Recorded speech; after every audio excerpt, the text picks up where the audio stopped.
ஊர்ல எவ்வளவு கோயில் இருக்கு, எதுக்கு அப்ப இந்த கோயில் மட்டும் அடிக்கடி வரீங்க? ஏன்னா இதுதான் நம்ம குலதெய்வம்டா கண்ணு, இதுதான் நம்ம குலசாமி. ஆயிரம் கை உண்டென்றால் நீ ஒரு கை தரக்கூடாதா? ஈராயிரம் கண் கொண்டாய் உன் ஒரு கண்யனை பாராதா? உன்னில் சரணடைந்தேன் இனி நீ கதியே. அம்மா கண்ணு முழிக்கிறா அங்க பாரு,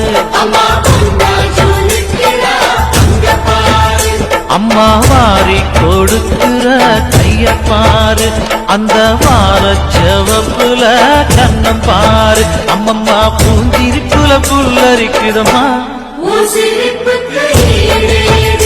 அம்மா கண்ணில் தெரியுதே வீர தீபம், அவ சங்கு கழுத்துதான் அவள மாதம் எங்க